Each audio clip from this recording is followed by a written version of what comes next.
Hey everyone. So today we are going to be discussing something that Jessie hasn't told me about yet. But it has something to do with turning the mundane into magic. So I cannot wait to hear it.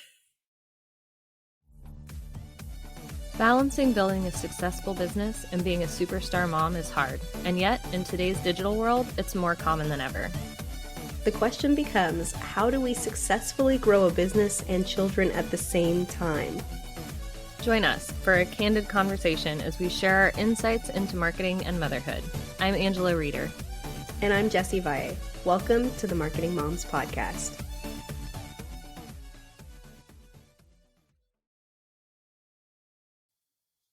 Okay, tell me what it is. I can't wait. And go. Okay. See, I was about to tell Angela this story. And I was like, you know what, Angela? I think our listeners would really love to hear this too. So instead of me repeating it twice, let's just hit record. And everybody can enjoy the story together. So recently I went to an event where the godfather of marketing and,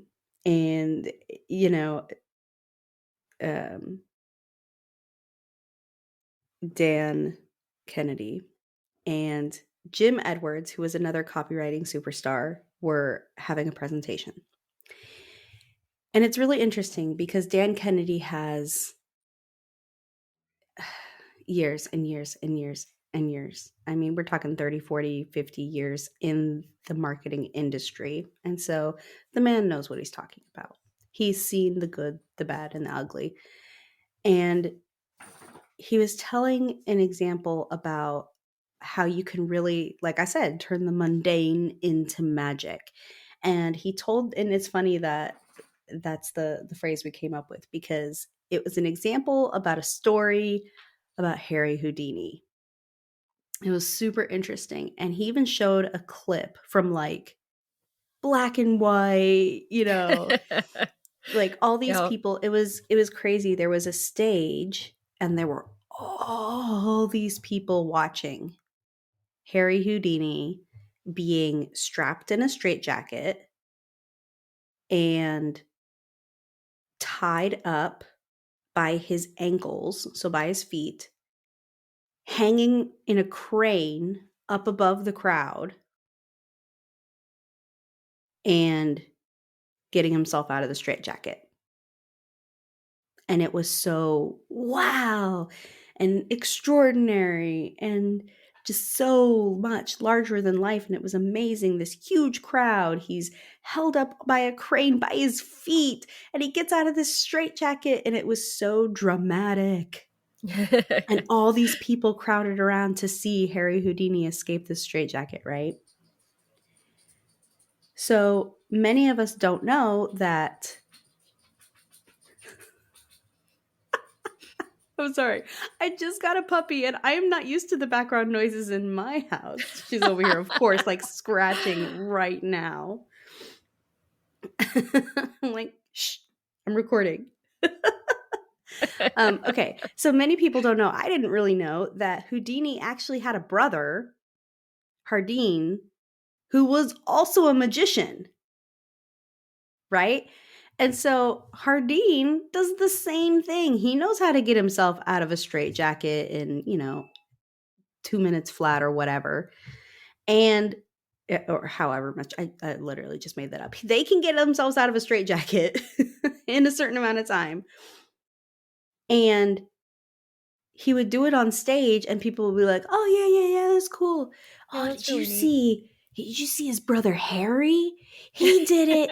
He got out of the straitjacket, hung, over a crowd on a crane and Hardeen's over here like, I do the exact same thing.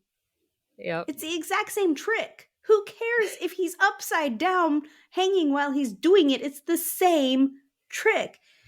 But people were so much more interested and so much more fascinated by Harry Houdini because he went that extra step, that extra mile to make it magnificent, extraordinary. He took the ordinary and he made it extraordinary.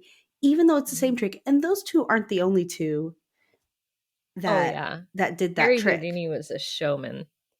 Yes. I mean, plenty of other magicians did the straitjacket trick. Mhm.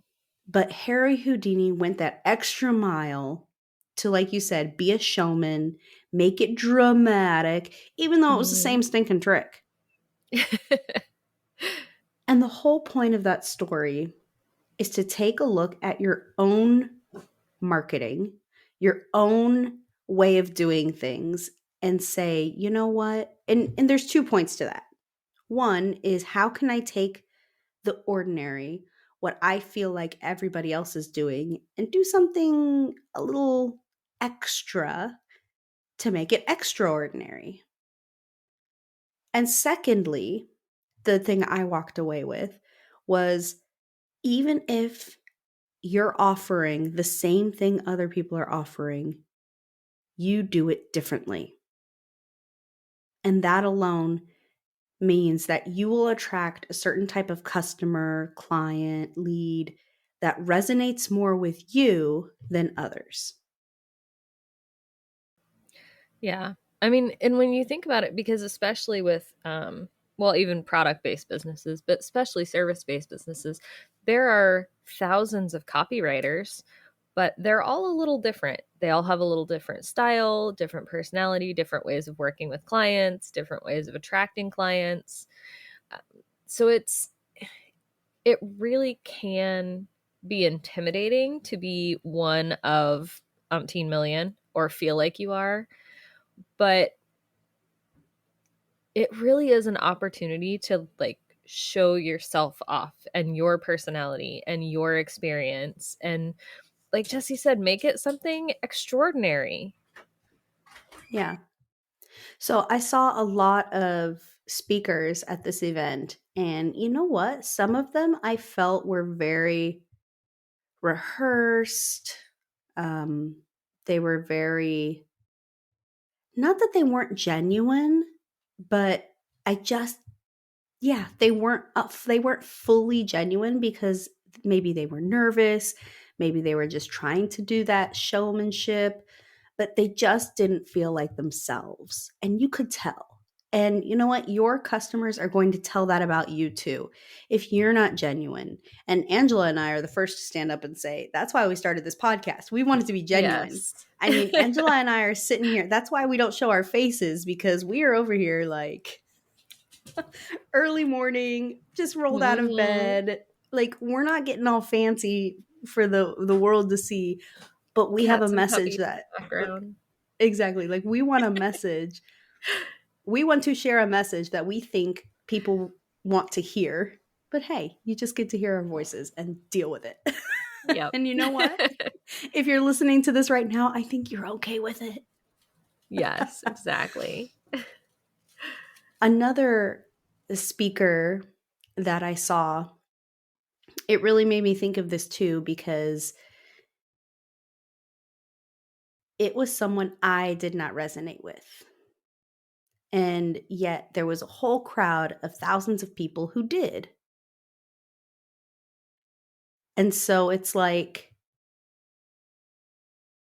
just remember that you cannot be for everyone. Angela and I aren't for everyone. No. There are plenty of people who just don't resonate with us. And guess what? That's okay. Hmm. That's okay. Because you're never going to please everybody. Yeah. I can't think of a single, even brand, like even the big brands. I can't think of a single brand that everybody I know is like, oh my gosh, I love that brand. Hmm.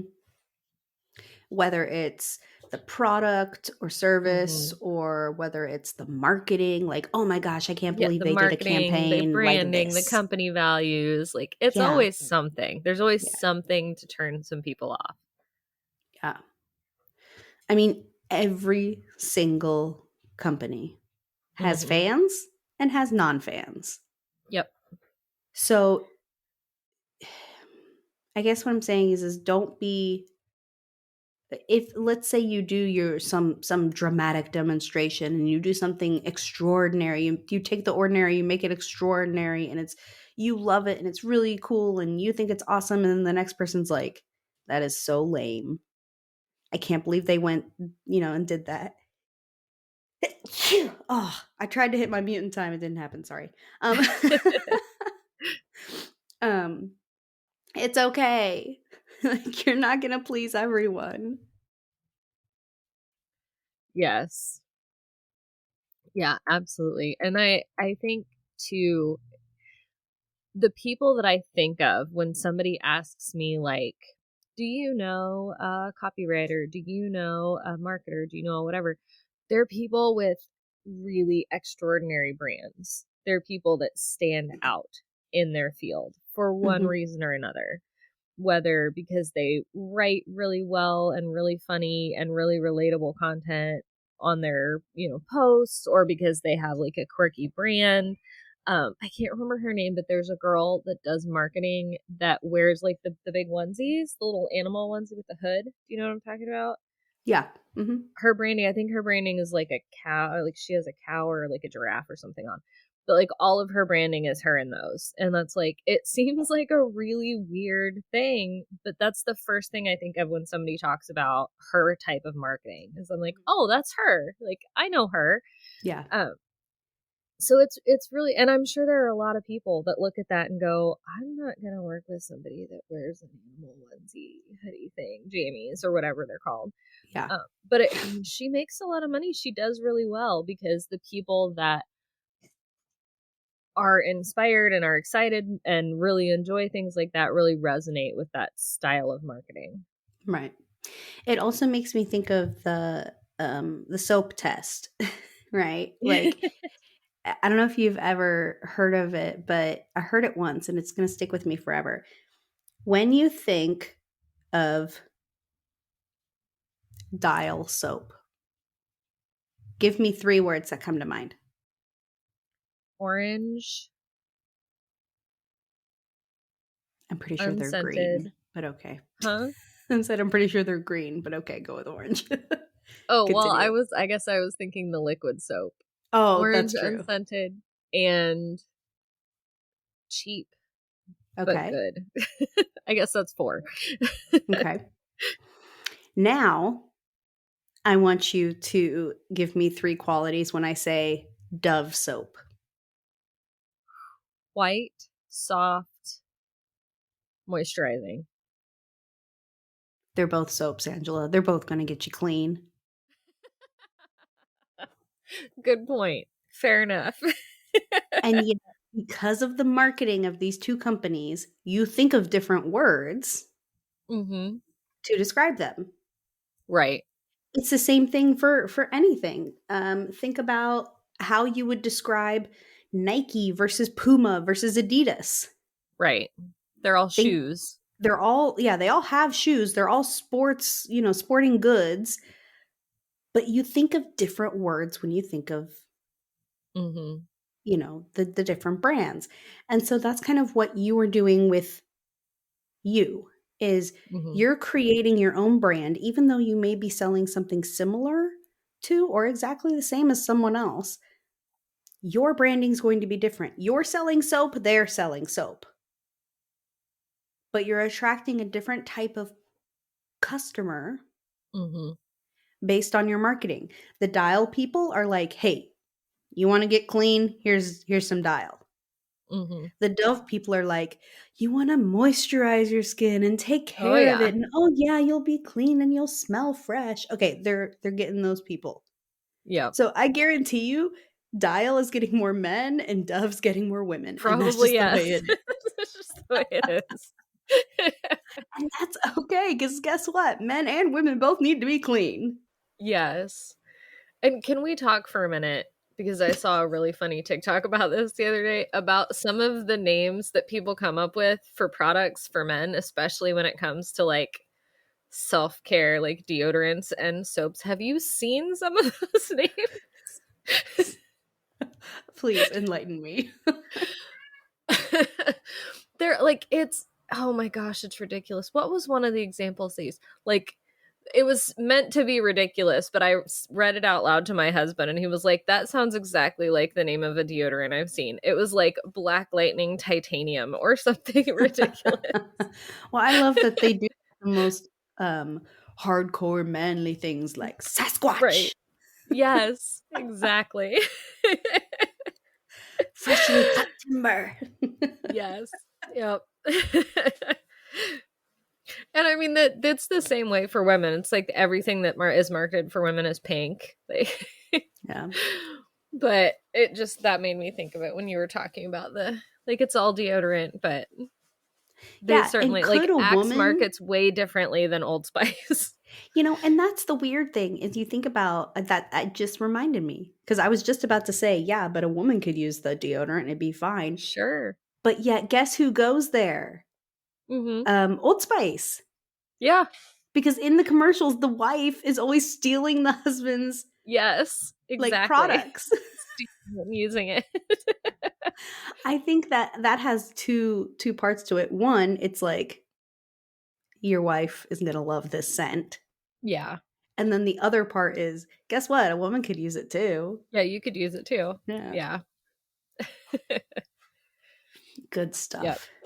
So I want you to walk away from today not shying away from your natural tendencies and what you want to say and who you are, because there are customers out there that are for you. Mm-hmm. And there are customers out there who are not for you. And that's okay, because guarantee you they would have been red flag clients anyway. Oh yeah. Or customers, and they would have been the ones to continually ask for refunds or write into customer support or push the line and not see things the way you see them, not, depending on your business. So I guarantee you didn't want to work with them anyway. Yeah. Just be true to you.